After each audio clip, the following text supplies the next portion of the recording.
One of the problems with an elected House of Lords is the problem of competing mandates.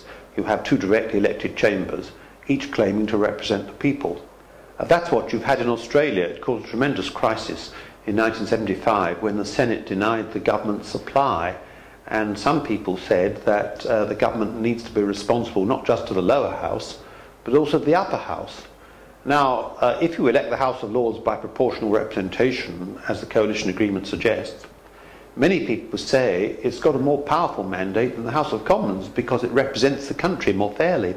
And particularly if you elect the House of Lords in between parliamentary terms. Suppose, for example, you'd had an elected House of Lords in 2007.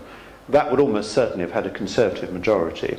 And the Conservatives would have said in the Lords, well, Labour may have had a majority in 2005. They had a mandate then. But they've lost it now. The people clearly want a Conservative government. So we've got the right, indeed perhaps the duty, to harass the government as much as we can, hold up all their legislation, really force them to go to the country as soon as we can and get a Conservative government. Now that wouldn't make for good government, it'd make for gridlock. And it wouldn't help democracy, in my opinion. I don't object to an appointed House for this reason, that I think it evades the problem that I mentioned a moment ago of competing mandates. Precisely because the House of Lords is not legitimate democratically, it cannot compete with the Commons. What it does is something different. It can compel the government to think again on legislation for a short time, a year, but no more, and that is reasonable. And it also does a lot of select committee work, which is of great importance, and it can do that because it's got experts who probably wouldn't stand for election to an elected chamber. For example, you've got the Science and Technology Select Committee, which has many of the leading scientists in the country on it. Select committees on delegated legislation, on the European Union, doing very important forensic work, which wouldn't, I think, be done by an elected chamber. So I'm not against an appointed House, but perhaps there are ways of improving the appointments procedure. I think that might be looked at. The problem with securing an elected House of Lords is very fundamental. On what basis are you going to elect it?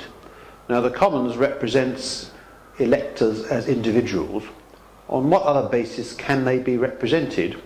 Now, in a federal state, the answer is clear. They can be represented as living in certain territories. For example, in America, they represent Texas or Connecticut or whatever it is. In Australia, they represent New South Wales or Queensland. But in practice, if you look, say, at Australia, the senators are not really territorial representatives. They're just party representatives wearing another hat.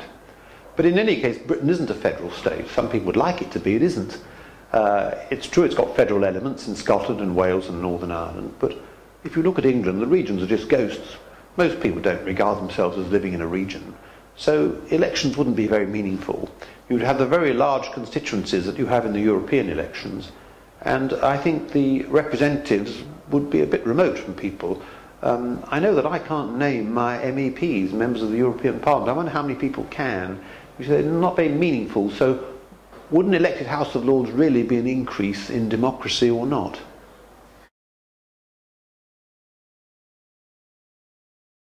It's a very large chamber, it's true, I think over 700 members, but it's also the case that a lot of them don't frankly turn up very often. So in practice the working house may not be too large.